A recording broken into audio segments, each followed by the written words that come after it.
பாஷாஸ் கிச்சனில் இன்றைக்கி நம்ம பார்க்க போகிறது முட்டை குருமா. தேங்காய் போட்டு இந்த முட்டை குருமா எப்படி செய்கிறதுன்னு இந்த வீடியோவில் பார்க்க போகிறோம். வாங்க பார்க்கலாம். முட்டை குருமா செய்கிறதுக்கு என்னென்ன இன்க்ரீடியன்ஸ் வேணும்னு பார்க்கலாம்.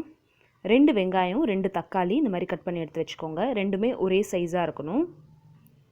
2 பத்த தேங்காய் இந்த மாதிரி சில்லு எடுத்து வச்சுக்கோங்க. 8லேருந்து 10 பூண்டு பல், 2 இன்ச் இஞ்சி எடுத்து வச்சுருக்கேன். மசாலாவில் 1 டேபிள் ஸ்பூன் கசகசா, 2 டேபிள் ஸ்பூன் சோம்பு, பட்டை, கிராம்பு எடுத்து வச்சுருக்கேன். முட்டை குருமா செய்கிறதுக்கு இந்த முட்டையை நம்ம அவிச்சு சேர்க்க போகிறோம். அதனால் 3 முட்டை இந்த மாதிரி அவிச்சு எடுத்து வச்சுருக்கேன். ஒரு கடாயில் ஒரு 3லேருந்து 4 டேபிள் ஸ்பூன் எண்ணெய் ஊற்றிக்கோங்க. எண்ணெய் சூடானதுக்கப்புறமா மசாலா சேர்த்துக்கலாம். எண்ணெய் சூடானதுக்கப்புறமா நம்ம எடுத்து வச்சுருக்க பட்டை, கிராம்பு, அப்புறம் சோம்பு சேர்த்துருங்க.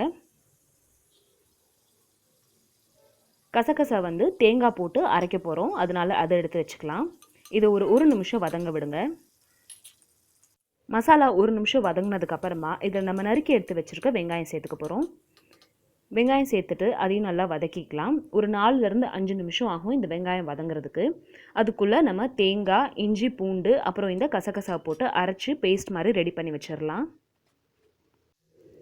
இப்போ நம்மளுக்கு பேஸ்ட்டும் ரெடி ஆயிடுச்சு, வெங்காயமும் வதங்கிருச்சு. வெங்காயம் வதங்கினதுக்கப்புறமா இதில் நம்ம தக்காளி சேர்த்துக்கலாம். தக்காளி நல்லா மேஷ் ஆகணும். ஒரு 3லேருந்து 4 நிமிஷம் தக்காளியை நல்லா வதக்கிக்கோங்க. இந்த முட்டை குருமா செய்கிறது ரொம்ப ஈஸி தான். இந்த முட்டை குருமா நான் இன்றைக்கி பூரிக்காக செஞ்சுருக்கேன். வெங்காயம் தக்காளி இந்த அளவுக்கு வதங்கினதுக்கப்புறமா நம்ம பேஸ்ட் அரைச்சி வச்சுருக்கோம் இல்லையா, அதை இதில் சேர்த்துடலாம். இந்த முட்டை குருமாக்கு சப்பாத்தி, தோசை, பூரி 3மே நல்லாயிருக்கும். ஆனால் இன்றைக்கி நான் பூரி செய்ய போகிறேன். தேங்காய் பேஸ்ட் இதில் சேர்த்ததுக்கப்புறமா மசாலா சேர்த்துக்கலாம். மசாலாவில் 1/2 டீஸ்பூன் மஞ்சத்தூள் சேர்த்துக்கோங்க. 1 டீஸ்பூன் இதில் வெறும் மிளகாத்தூள் சேர்த்துக்கோங்க. உங்களுக்கு வெறும் மிளகாத்தூள் நிறையா வேண்டாம் அப்படின்னா தேங்காய் அரைக்கும் போது ஒரு பச்சை மிளகா சேர்த்து அரைச்சிட்டு மிளகாத்தூள் 1/2 டீஸ்பூன் சேர்த்துக்கலாம். நான் அதில் பச்சை மிளகா சேர்த்துக்கல அப்படின்றதுனால 1 டீஸ்பூன் இதில் மிளகாத்தூள் சேர்த்துருக்கேன். இப்போ இந்த கிரேவிக்கு தேவையான உப்பு சேர்த்துட்டு எல்லாத்தையும் நல்லா மிக்ஸ் பண்ணிக்கலாம். இப்போ இது கொஞ்சம் திக்காக இருக்குது, இதில் இன்னும் கொஞ்சம் தண்ணி நம்ம சேர்த்துக்க போகிறோம்.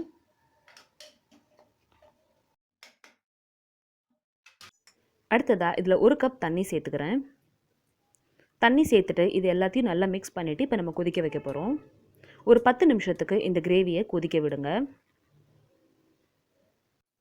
லிட் க்ளோஸ் பண்ணிவிட்டு ஒரு 10 நிமிஷத்துக்கு இதை கொதிக்க விடலாம் மீடியம் ஃப்ளேமில்.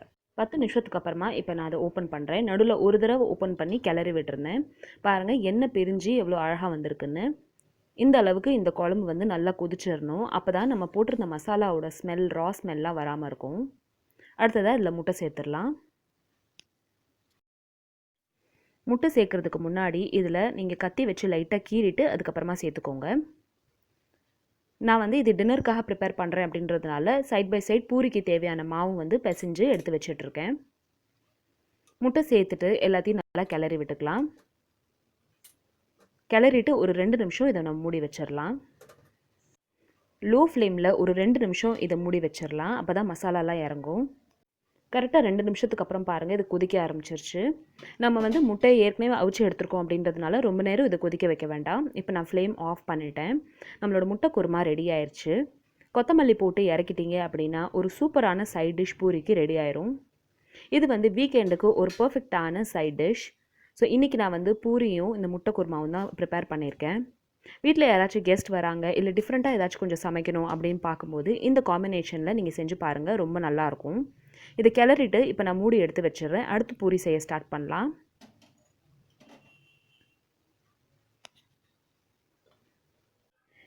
இன்றைக்கி நான் டின்னருக்கு பூரி, சப்பாத்தி 2மே செய்ய போகிறேன். ஸோ நான் சப்பாத்தி மாவு எப்படி பிசையணும் அந்த மாதிரி தான் மாவு பிசைஞ்சு எடுத்து வச்சுருக்கேன். ஆனால் இது நீங்கள் பூரி போடும்போது கொஞ்சம் அதை திக்காக நீங்கள் ஸ்ப்ரெட் பண்ணிக்கணும். ஸ்ப்ரெட் பண்ணிவிட்டு இந்த மாதிரி எண்ணெயில் அதை நல்லா டிப் பண்ணணும். அப்போ தான் நம்ம பூரி நல்லா உப்பி வரும். ஸோ சப்பாத்தி மாவுலேயே நம்ம பூரியும் செய்யலாம் அப்படின்றதுக்காக தான் இந்த வீடியோ நான் உங்கள் கூட ஷேர் பண்ணியிருக்கேன்.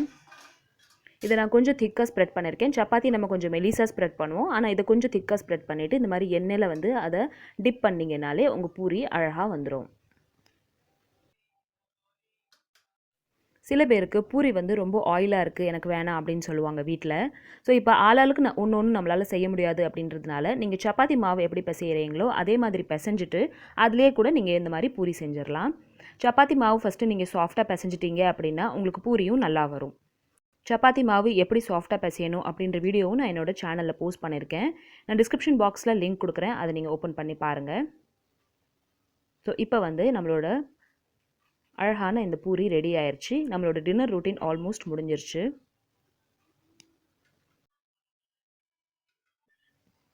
நம்மளோட முட்டை குருமா பூரி ரெண்டுமே ரெடி ஆயிடுச்சு. இப்போ இதை நம்ம சர்வ் பண்ணுறதுக்கு ஒரு பவுலில் எடுத்துடலாம்.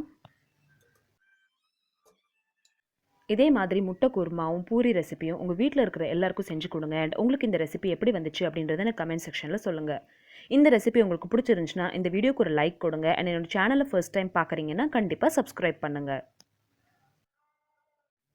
இதே மாதிரி உங்களுக்கு சப்பாத்தி சைட் டிஷ் ரெசிபிஸ் வேணும் அப்படின்னா நான் டிஸ்கிரிப்ஷன் பாக்ஸில் லிங்க் கொடுக்குறேன், அதையும் ஓப்பன் பண்ணி பாருங்கள். தேங்க்யூ ஸோ மச் ஃபார் வாட்சிங். பாய்.